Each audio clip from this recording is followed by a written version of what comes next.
So in this topic, that we will discuss about the biomacromolecules that based on the composition and the organization.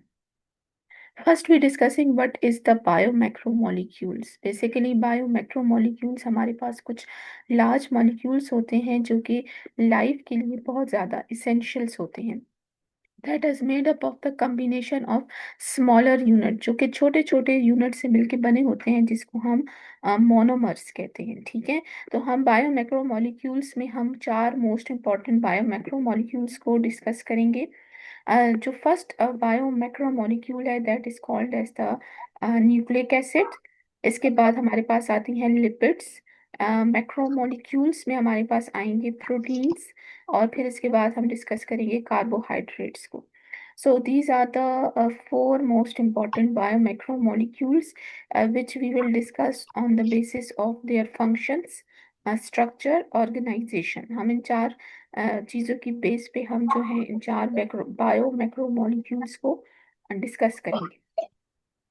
So our first जो हमारे पास bio macromolecule है जिसको हम कहते हैं जिसको जो क्या रोल प्ले करते हैं आपकी डेली लाइफ में.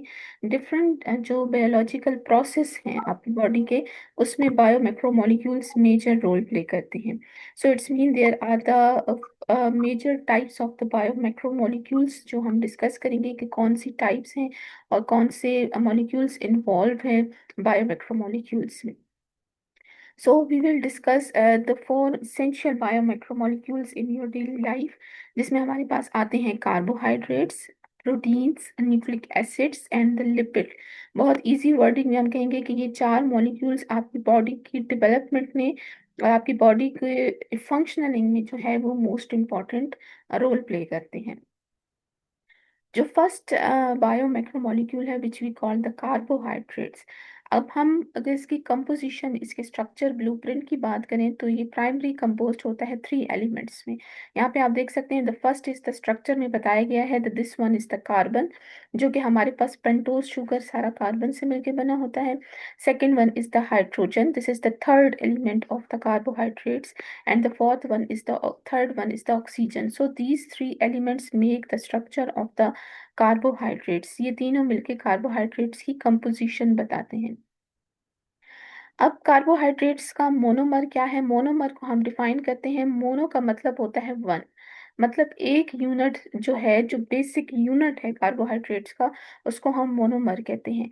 And in the other word in the case of the carbohydrate we called as the monosaccharides. यहाँ पे मोनो जो है वो हम रिप्रेजेंट कर रहे हैं वन से.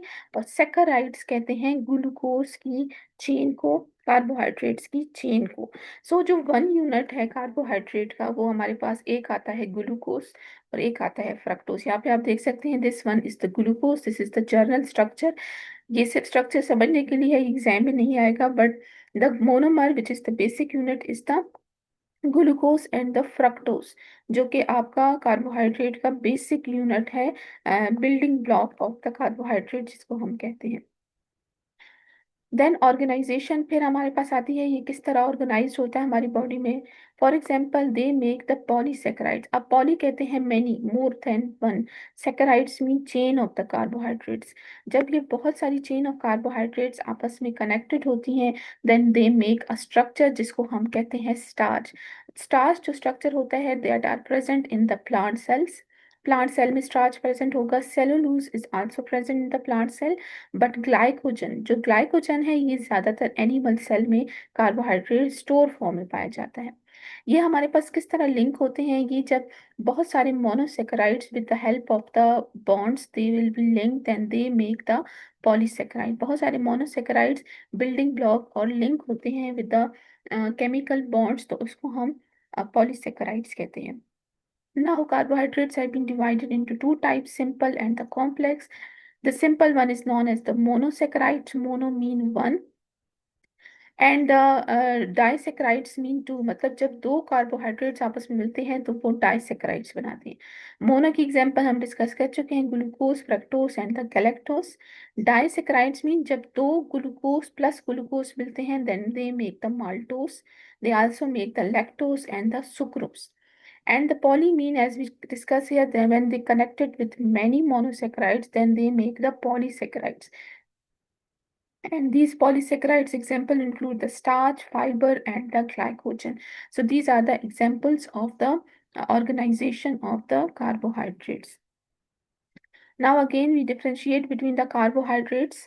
First is the monosaccharide जिसमें हमने पढ़ा है glucose, galactose and the polyamine many chain of the carbohydrates. So monosaccharide हमारे पास आएगा simple sugar that having the single unit, sweet in taste और ये हमारे पास water में soluble होते हैं. For example जब glucose को water में डाला जाता है glucose, fructose and galactose को, so this is the example of the monosaccharides. Polysaccharides के एग्जाम्पल जो है वो बहुत ज़्यादा कम्प्लेक्स कार्बोहाइड्रेट हैं जिसमें हमारे पास आते हैं लॉन्ग चेन ऑफ मोनोसेक्राइड्स जो कि स्वीट टेस्ट में भी नहीं होते हैं, less soluble in the water. For example हमारे पास starch, glycogen and cellulose is the example of the polysaccharides. So these are the two examples of the carbohydrates. Now the what is the function of the carbohydrate? The first function is the energy source. आपकी body में जो energy source है that is basically on the basis of carbohydrate. Second energy storage जो हम बात कर चुके हैं कि ग्लाइकोजन एनिमल्स में होगा और जो प्लांट्स में है वो स्टार्च की फॉर्म में प्रेजेंट होगा. थर्ड आपकी स्ट्रक्चरल कंपोनेंट्स लाइक सेलुलोज जो है वो प्लांट की सेल वॉल में हेल्प करता है. काइटिन्स जो है वो फंजाई की सेल वॉल में हेल्प करते हैं, इंसेक्ट्स की सेल वॉल बनाने में हेल्प करते हैं. इसके अलावा फोर्थ वन सेल रिकॉग्निशन. हमारे सेल में कुछ ग्लाइकोप्रोटीन्स और ग्लाइकोलिपिड्स प्रेजेंट होते हैं जो सेल सिग्नलिंग में हेल्प करते हैं.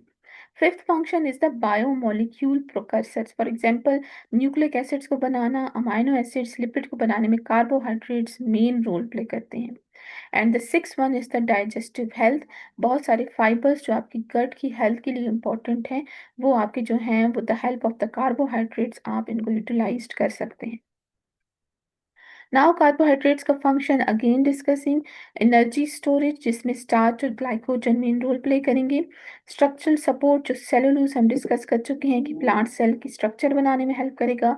सेल रिकॉग्निशन जिसमें ग्लाइकोप्रोटीन्स जो कि सेल की सरफेस में प्रेजेंट होती है और glycolipid this is the combination of glucose and protein and glycolipid is the combination of glucose and the lipids.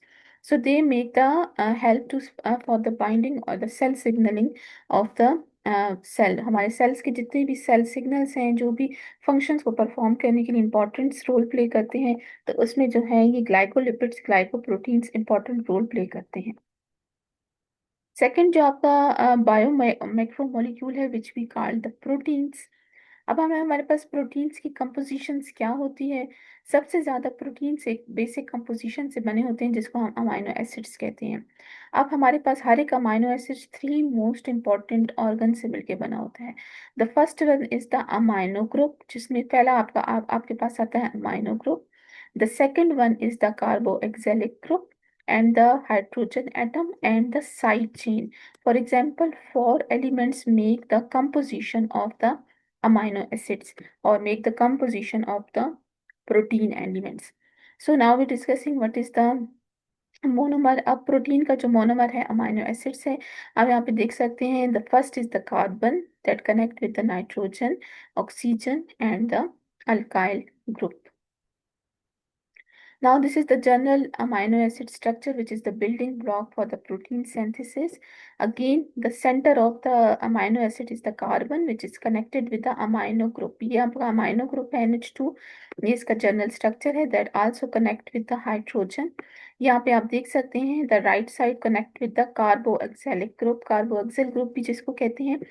And the fourth one is the alpha carbon जो कि R group है जिसको हम alkyl group कहते हैं. अब यहाँ पे जो है बहुत ज़्यादा फंक्शनल ग्रुप्स अटैच हो सकते हैं on the basis of the types of the amino acids. तो ये आपका जो है जर्नल स्ट्रक्चर है, बेसिक कंपोजिशन है प्रोटीन. प्रोटीन के ऑर्गेनाइजेशन की बात करें तो प्रोटीन एक कम्प्लेक्स थ्री डायमेंशनल स्ट्रक्चर बनाता है जिसमें आती हैं primary, secondary, tertiary and quaternary levels. अब हम पढ़ेंगे कि primary, secondary, tertiary and quaternary levels कौन से होते हैं और उनका स्ट्रक्चर कैसा होता है जो कि ऑर्गेनाइजेशन ऑफ द प्रोटीन्स में हेल्प करता है. यहाँ पे आप देख सकते हैं प्राइमरी स्ट्रक्चर प्रोटीन का। प्राइमरी स्ट्रक्चर में एक अमाइनो एसिड दूसरे अमाइनो एसिड के साथ एक पेप्टाइड बॉन्ड के साथ लिंक है, उसको हम प्राइमरी स्ट्रक्चर कहते हैं। This is the first structure of the protein. Second आता है सेकेंडरी स्ट्रक्चर, जिसमें ये सबसे पहले बनाते हैं अल्फा हेलिक्स। यहाँ पे आप देख सकते हैं कि ये दोनों स्ट्रैंड्स जो हैं ये हेलिकल फॉर्म में इन द मिडल एक्सिस जो है वो अटैच हैं। एंड द थर्ड सेकंड इसके साथ जो है that we call the beta pleated sheets. ये आपकी बीटा शीट्स होती हैं जो कि हाइड्रोजन बॉन्ड्स के साथ एक दूसरे के साथ कनेक्ट होके एक शीट फॉर्मेशन में आ जाती हैं। So this is the secondary structure of the protein. Third is the tertiary structure, जब अल्फा हेलिक्स और बीटा शीट्स जब बहुत ज़्यादा ग्लोबुलर स्ट्रक्चर में आ जाती हैं and they complex making the complex structure with the help of the bond which we call the disulphide bond.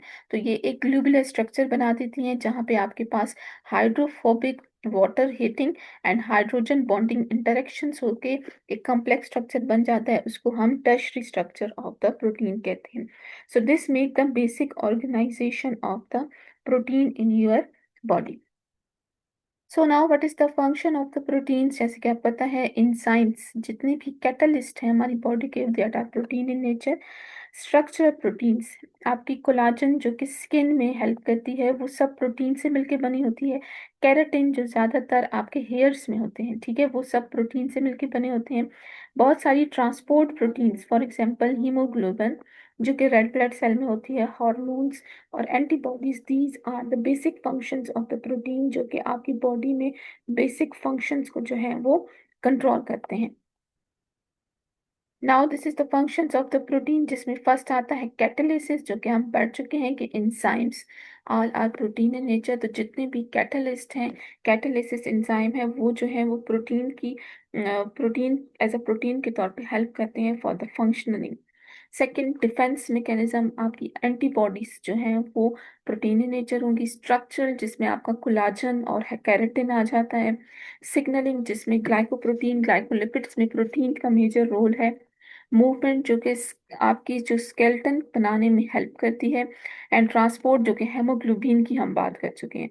So these are the general structure of the और function of the protein in your body.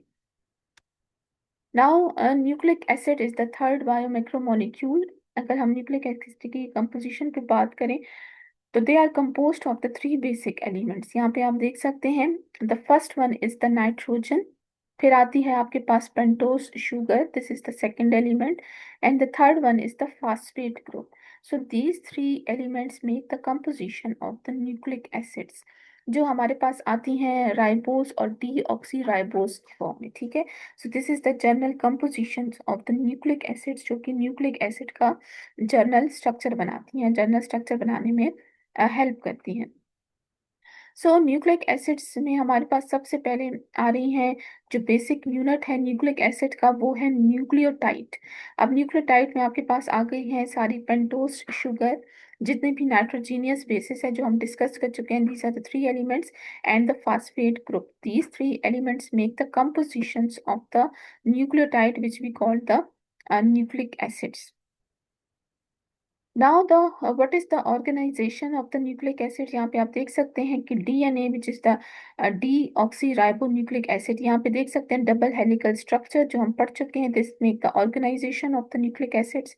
RNA which is the single unit, जो है single strand structure है, जो ज्यादातर जो है protein formation में help करते हैं। So this make the organisation of the nucleic acids. This is the general structure of the double helical structure, जो हम पहले भी पढ़ चुके हैं कि जहाँ पे दो helical structures with the help of sugar phosphate backbone एक दूसरे के साथ कनेक्ट होंगे।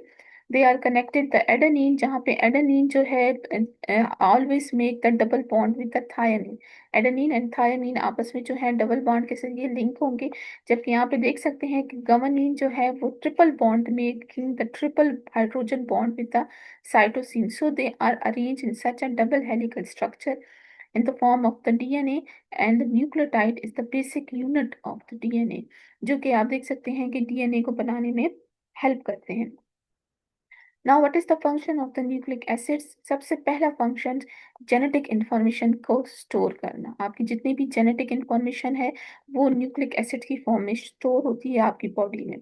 सेकंड, जो जीन की एक्सप्रेशन है वो आरएनए इन्वॉल्व होता है जब कोई भी जीन एक्सप्रेस होगा, so that with the help of the जो है एक्सप्रेशन, ये एक्सप्रेस होगा।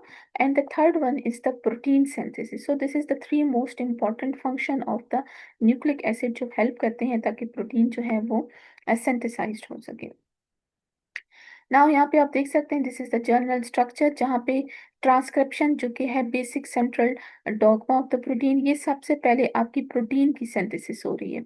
फॉर एग्जांपल यहाँ से डीएनए है, डीएनए की रेप्लिकेशन हो गई, आपने प्रोटीन सिंथेसाइज किया। Now the next step is the translation. Translation कहते हैं कि ट्रांसलेट करना। अब प्रोटीन ट्रांसलेट होगी फंक्शनल फॉर्म में, फिर ये ट्रांसलेट होगी जीन रेगुलेशंस में, और आपकी हेरिडिटी की फॉर्म में जो है वो प्रोटीन और जितने भी न्यूक्लिक एसिड हैं वो बॉडी के अंदर जो है वो स्टोर स्टोर हो जाएंगे। द फोर्थ बायोमैक्रोमोलिक्यूल जिसको हम कहते हैं lipids. So what is the composition of the lipids? Basically ये प्राइमरी कंपोज्ड होते हैं टू मोस्ट इंपॉर्टेंट ऑर्गन जिसे हम कहते हैं कार्बन एंड द हाइड्रोजन।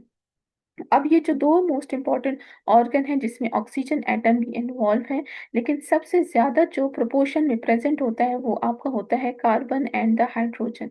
जब ये कार्बन एंड हाइड्रोजन एक एक्सिस अमाउंट में प्रेजेंट हो then they make the lipid structure in your body.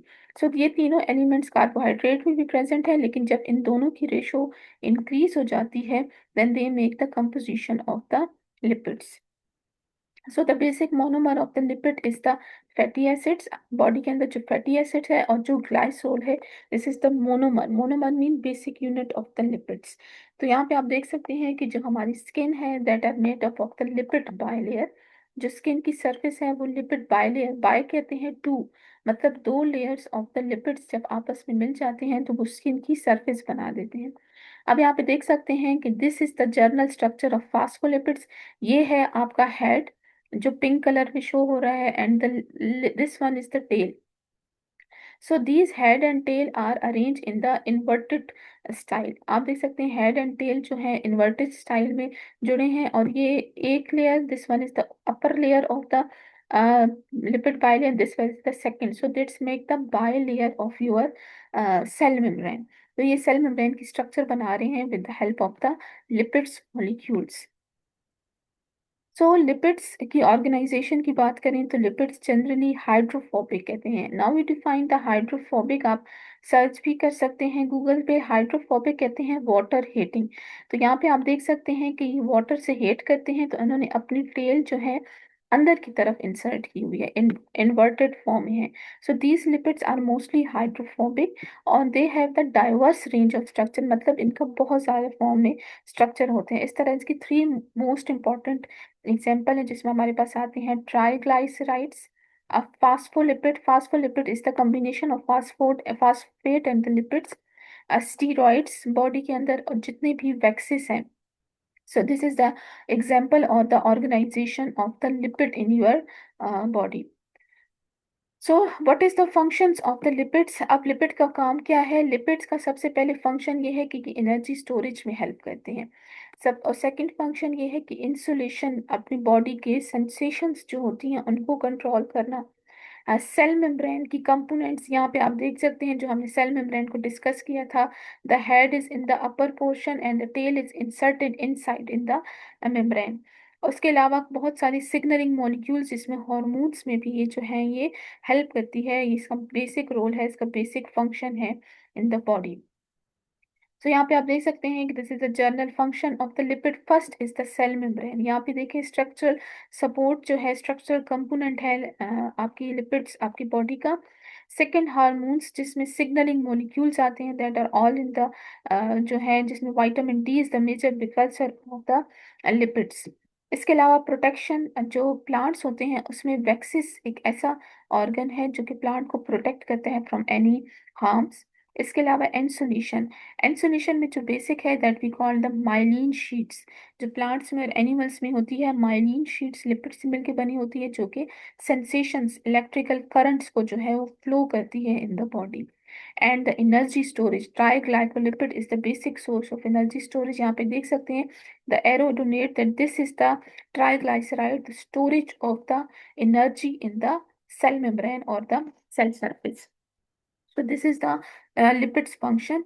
Now we discuss what is the main role of these biomacromolecule. Basically हमने जो चार biomacromolecule पढ़े हैं, दैट है इन द, जब आप ये बॉडी में एफिशिएंट रोल प्ले करते हैं, जब ये एक स्पेशल सीक्वेंस में प्रेजेंट होते हैं। फॉर एग्जांपल अमाइनो एसिड्स जो प्रोटीन है वो थ्री डायमेंशनल स्ट्रक्चर फंक्शन की स्पेशल सीक्वेंस में प्रेजेंट होगी तो वो आपके बॉडी के लिए बेनिफिशियल है। इसके अलावा डीएनए जेनेटिक इनकोड करता है, जेनेटिकल इंफॉर्मेशन को इनकोड करता है। फैटी एसिड्स की अरेंजमेंट जो कि यहाँ पे आप देख सकते हैं कि सेल मेम्ब्रेन्स को बनाने में हेल्प कर रही है। Glycolipids and all make a special role in your body. So that's why the macromolecule make a crucial role and function in the human body. अब these biomacromolecules are also connect with the that is have been linked with the next topic, जो कि next topic के साथ भी linked है और उसके साथ जो है human body के साथ डिस्कस करेंगे कि ये biomacromolecule जब आप इनटेक करते हैं इन द बॉडी तो वो किस तरह से उनकी डाइजेशन का प्रोसेस होगा और किस तरह से जो है ये डाइजेशन जो है हेल्पफुल है ताकि आपकी बॉडी जो है ये सारा फंक्शंस जो है वो कंट्रोल